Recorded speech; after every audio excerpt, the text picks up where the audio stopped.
네, 지금부터 마네킹을 활용한 심폐소생술 현장 시연을 진행하겠습니다. 시연은 첫 번째 성인 기본소생술, 두 번째 여성 환자에게 자동 심장 충격기 패드를 부착하는 방법, 세 번째 영아 가슴압박법 변경 전후 비교, 마지막으로 영아 기도 이물 제거법과 성인 하임리법 순서로 진행하겠습니다. 먼저 성인 기본소생술입니다. 큰 흐름은 현장 안전 확인, 반응 확인, 구조 요청, 호흡 확인, 가슴 압박 소생술, 자동 심장 충격기 사용 순서이며 구급대가 도착하거나 환자가 움직이거나 호흡이 정상화될 때까지 시행해야 합니다. 가슴 압박을 할 때에는 손의 위치를 환자의 가슴 정중앙에, 이때 구조자가 주로 사용하는 손이 아래로 위치하도록, 즉 오른손잡이이면 오른손을 아래로 두고 하면 체중을 효과적으로 실을 수 있어서 가슴 압박의 질을 높일 수 있습니다. 가슴 압박의 깊이는 약 5cm로 분당 100에서 120회를 시행합니다. 그러면 성인 기본소생술 시연을 보시겠습니다. 네, 시작하도록 하겠습니다. 여보세요, 눈 떠보세요. 제 말 들리세요? 앞에 계신 분 119에 신고해 주시고 옆에 계신 분은 1층 로비에 가셔서 자동 심장 충격기 가져다 주세요.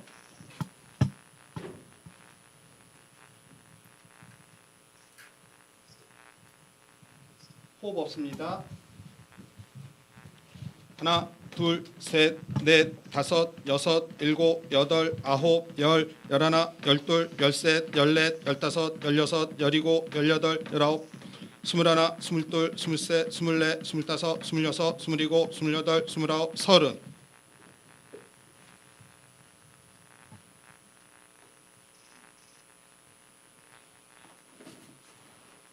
하나, 둘, 셋, 넷, AD 도착했습니다.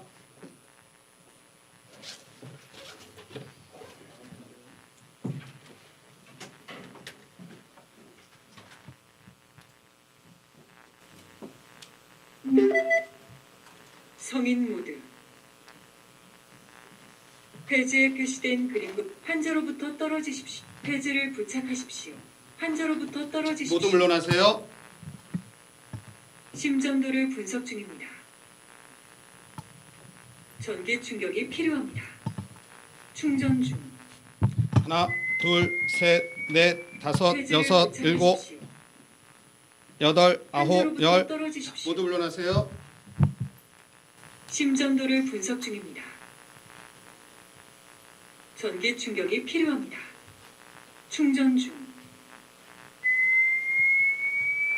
환자로부터 떨어지십시오. 모두 물러나세요. 깜빡이는 주황색 전기 충격을 실시하였습니다. 환자를 만져도 안전합니다. 하나, 둘, 셋, 넷, 다섯, 여섯 이런 식으로 반복하시면 됩니다. 네, 다음은 여성 환자에게 자동 심장 충격기 패드를 부착하는 방법입니다. 자동 심장 충격기는 나이 및 성별 구분 없이 기본적으로 전원 켜기, 2개의 패드 부착, 심장 리듬 분석, 재세동 시행, 즉시 심폐소생술 재시행 순서로 사용합니다. 시연을 보시겠습니다. 네. 성인이든 여성이든 어쨌든 먼저 옷을 벗기고요. 자, 전원을 켭니다. 성인 모드. 이번 가이드라인에서 제시한 것은 여성 속옷을 벗기지 않는 거기 때문에 일단 한 손으로는 여성의 속옷을 옆으로 제끼시고 AD 패드를 한 손으로 드셔야 됩니다. 두 개를 동시에 들고 있으면 붙어서 이게 붙어서 안 떨어지기 때문에 한 손으로는 패드를, 한 손으로는 옷을 제끼고 이렇게 오른쪽 쇄골뼈와 젖꼭지 사이에 이런 식으로 옷을 살짝 치우면서 붙여주시면 됩니다.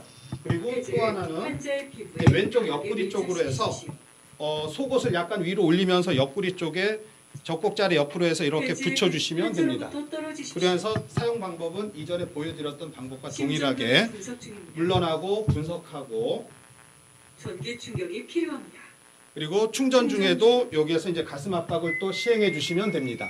시행하시고 모두 물러나세요. 깜빡이는 주황색 전기 충격을 실시하였습니다. 그리고 다시 가슴 압박 시작을 해주시면 되겠습니다. 심폐소생술 실시.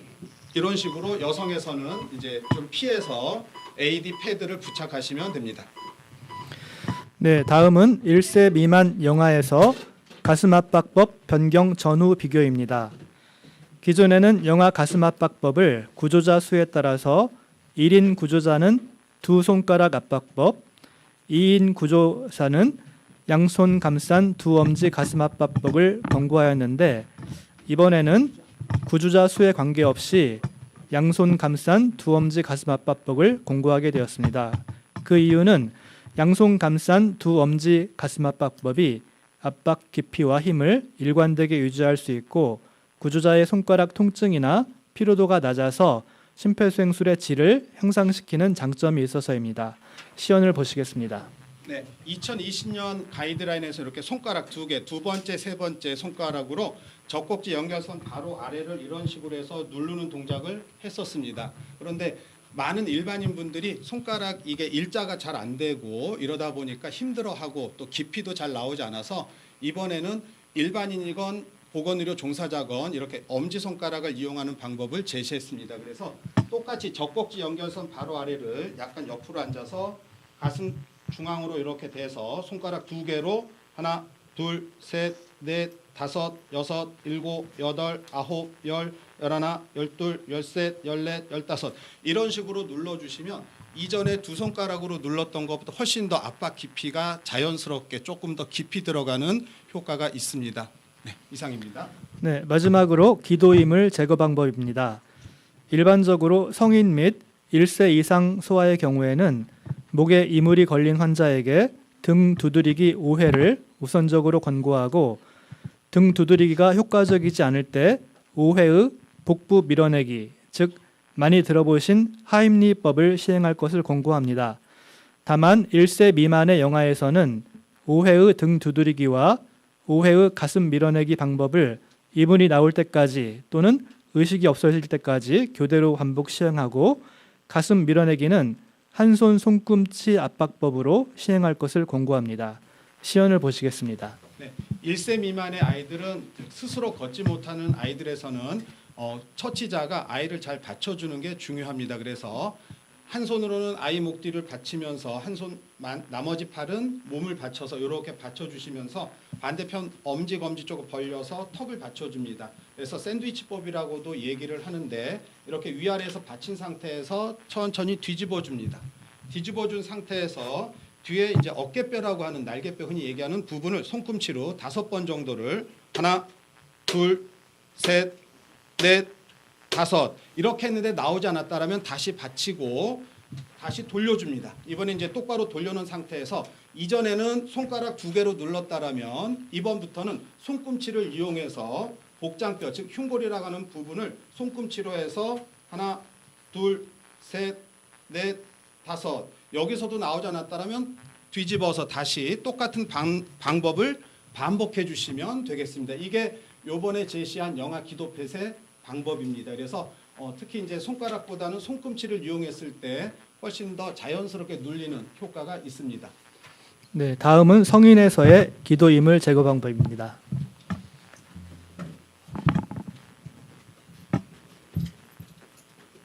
네, 보통 성인 같은 경우 보면 음식물을 먹다가 목에 걸렸을 때 자주 하는 표현 방법이 목을 이렇게 감싸는 모습들이 많이 나옵니다. 이때는 가장 먼저 이제 구조자가 있다라면 맞은편에서 보고 목에 뭐 걸렸어요, 기침해 보세요 이런 동작을 해주시는 게 가장 좋습니다. 지금 이제 화면에 보여야 되기 때문에 제가 약간 옆에서 지금은 하도록 하겠습니다. 목에 뭐 걸렸나요? 기침해 보세요. 이런 상태에서도 제거되지 않았다라면 환자 옆으로 가서 한 손으로 반대편 어깨 쪽을 잡아서 받쳐줍니다. 그래서 다리도 앞으로 내밀어 주시면 더 좋겠고요. 뭐 뒤에서 해도 관계는 없습니다. 그래서 앞으로 숙이게 해서 뒤에 날개뼈라고 하는 부분은 손꿈치로 아까 했던 부분하고 똑같습니다. 여기 실제로는 여기를 강하게 1초에 한 번꼴로 두들겨 주시면 됩니다. 여기서 나오지 않았다라면 이제 환자 뒤로 와서 전형적인 방법인 하임리법 즉 복부 밀어내기 방법을 하시는데 다리를 집어넣어서 지지를 합니다. 쓰러질 때 대비하기 위해서. 그리고 가슴을 등에다 대고 손을 넣어서 한 손으로 배꼽을 살짝 찾아줍니다. 요렇게 하는 이유는 이 주먹이 명치로 가지 않도록 하기 위한 겁니다. 그래서 반대편 주먹을 쥐고 배꼽 바로 위에 이렇게 주먹을 대고 감싸지고 후상방으로 강하게, 지금은 제가 약하게 하지만 실제로는 강하게 해주는 동작이라고 생각하시면 됩니다. 그래서 이물질이 나올 때까지 이 두 가지 동작을 5번씩 반복하는 것을 권장하고 있습니다. 네. 네, 이상으로 시연을 마치겠습니다. 네, 생명을 구하는 심폐소생술의 다양한 방법을 알려주셨습니다. 안녕하십니까. 질병관리청장 임승관입니다. 급성 심장정지는 우리 사회와 가정에서 언제든 누구에게나 일어날 수 있는 문제로 심장 기능이 갑자기 정지되어 신체 기능이 정상적으로 작동하지 않는 상태를 말합니다. 바로 조치를 취하지 않으면 사망하거나 심각한 뇌 손상이 일어날 수 있어 심폐소생술과 같은 응급처치에 대한 관심과 교육이 매우 중요합니다. 질병관리청은 우리나라 급성 심장정지 현황 분석을 위한 조사 감시 체계를 운영 중에 있으며 우리나라의 표준화된 심폐소생술 가이드라인 발간을 주관하고 있습니다.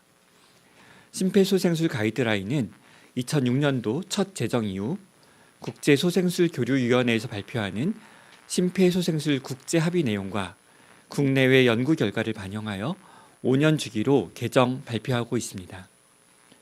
오늘 질병관리청은 최신 개정 사항을 반영한 2025년 한국 심폐소생술 가이드라인의 주요 내용을 설명드리고자 합니다. 먼저 급성 심장정지 발생 현황에 대해 설명드리겠습니다. 질병관리청은 2008년부터 급성 심장정지 조사를 실시하여 보건정책 수립과 연구 등을 위한 기초자료를 제공해 오고 있습니다. 작년 12월에 발표한 2024년 급성 심장정지 조사 통계 결과에 따르면 2024년 급성 심장정지 환자는 총 33,034건으로 인구 10만 명당 64.7명이 발생했습니다. 특히 연령대가 높아질수록 더 많이 발생하는 경향을 보였으며 70세 이상에서의 발생이 전체의 52.9%를 차지하였습니다.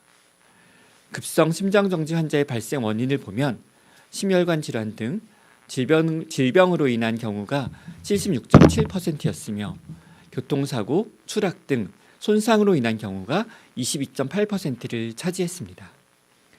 특히 심근경색, 부정맥과 같은 심장 자체의 기능 부전으로 나타나는 경우가 전체 환자의 71.7%에 달해 평소 심혈관 질환에 대한 관리가 매우 중요함을 시사합니다. 발생 장소별로는 가정이 44.8%로 가장 높은 비율을 차지하였으며 18.1%는 도로, 고속도로, 상업시설 등의 공공장소에서 발생하였습니다. 급성 심장정지는 사망뿐 아니라 심각한 뇌 손상을 초래하므로 초기 대응이 향후 환자의 예후에 매우 중요합니다.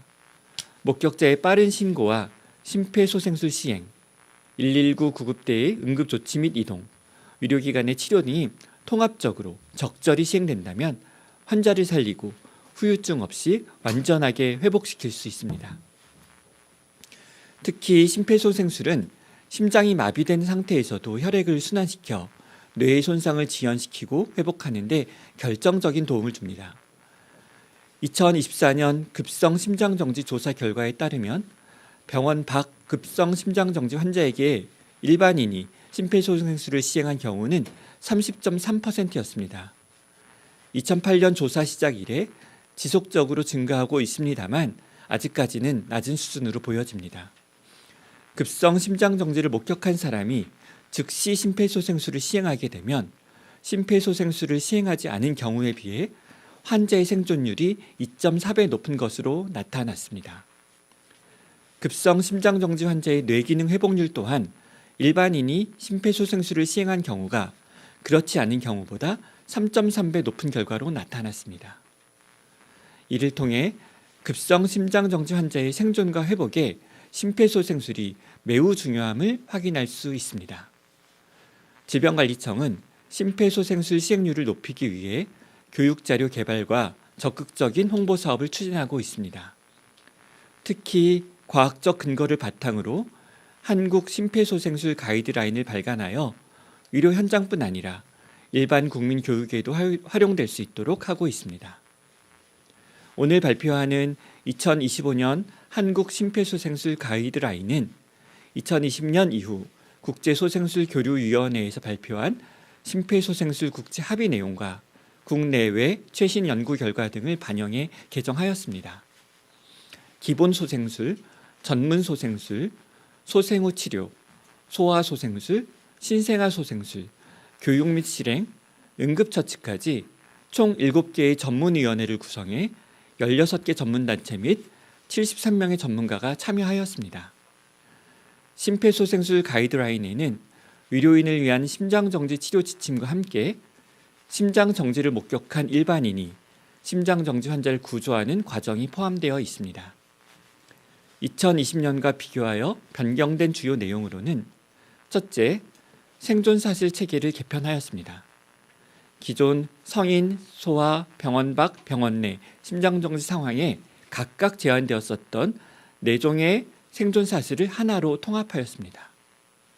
또한 생존사실에 심장정지 환자의 소생 후 재활과 회복 단계를 새롭게 추가하였습니다. 둘째, 기본 소생술의 구체적인 시행 방법을 제안하였습니다.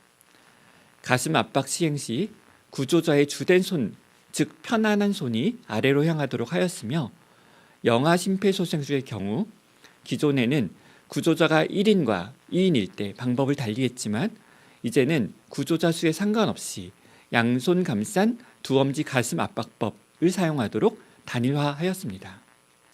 셋째, 자동 제세동기 적용 확대와 상황별 맞춤 응급처치를 강화하였습니다. 그동안 성인에게만 일반인 제세동을 권고하였는데 1세 이상의 소아에 대해서도 자동 심장 충격기를 적용하도록 하였습니다. 여성 심장정지 환자의 경우 속옷을 제거하는 것이 제세동기 적용에 장애가 될 수 있다는 점을 고려하여 자동 제세동기 패드를 부착할 때 브래지어를 풀거나 제거하지 않고 위치를 조정하는 방식으로 시행하도록 제안하였습니다. 심폐소생술 시행 순서는 일반적으로 가슴 압박부터 시작하지만 익수에 의한 심장정지 환자의 경우 교육을 받은 구조자는 인공호흡부터 시작할 것을 권고하였습니다. 넷째, 교육의 질과 실생활 적용 가능성을 높였습니다. 비대면 교육보다는 실습 교육을 동반할 것을 강조하고 소생술 교육 시 가슴 압박의 깊이와 속도, 올바른 손의 위치 등을 음성이나 메트로놈을 이용해 피드백해주는 장치를 사용할 것을 권장했습니다. 또한 가슴 통증, 급성 뇌졸중 의심, 천식 발작, 실신 등 7개 상황을 주제로 심장 정지로 이어질 수 있는 상황에 대한 응급처치 방법을 추가로 구성하였습니다. 이번 개정 가이드라인은 보건복지부, 소방청, 대한심폐소생협회 및 관련 교육기관 등에 배포되었습니다. 질병관리청은 최신 기준이 반영된 심폐소생술이 국민들에게 널리 보급되어 급성 심장정지 환자의 생존율 향상에 기여할 수 있도록 지속적으로 노력하겠습니다. 여러 가지 구체적인 개정 사항들이 있고 다 어느 정도의 효용성들을 발휘할 거라고 기대하고 있습니다. 그런데 그 중에서도 일반인들이 시행하는 기본소생술 중에서 제세동을 위한 자동 심장 충격기의 활용이 늘어날 것을 특히 기대하게 됩니다. 몇 가지 이유가 있는데요. 첫 번째로는 오늘 시연에서도 보셨듯이 어떤 여성 심정지자에 대한 그런 자동 심장 충격기의 접근성을 좀 높였죠. 신체 접촉에 대한 그런 여러 가지 그런 장벽들이 있는데 그런 부분들을 해소할 수 있도록 이게 상의 속옷의 위치를 조정하는 정도로, 즉 탈의시키거나 어떤 속옷을 탈의하지 않고 그 속옷의 위치를 이제 조정하면서 패드를 부착하게 하는 부분을 권고하면서 이 여성 심정지자에게 이런 자동 심장 충격기 사용이 늘어날 것으로 기대할 수 있습니다. 더불어서 저희가 이제 그런 그 비외상성 심정지자에게 일반인의 소생술에서 자동 심장 충격기를 사용하는 것을 이제 과거에는 성인 위주로 권고하였는데 이번 개정 지침에서는 1세 이상의 모든 소아들도 다 일반인들이 사용을 권고하게 좀 지침이 개정되었습니다. 이런 부분들도 잘 적용될 거라고 기대하게 됩니다. 그리고 이게 신고자가 구조구급의 상황 요원들로부터 여러 그런 구조구급 상황의 지도를 잘 전달받을 수 있도록 강화하는 것이 또 지침 개정에 반영되어 있습니다.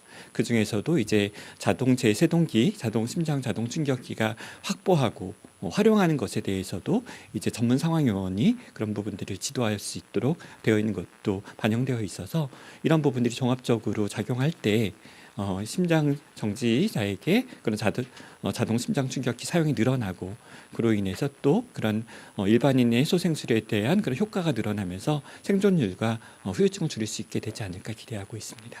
네, 말씀드리겠습니다. 이번 가이드라인 만들면서 이 전문위원회에서 가장 고심했던 부분 중에 하나가 요 여성에 대한 부분이었습니다.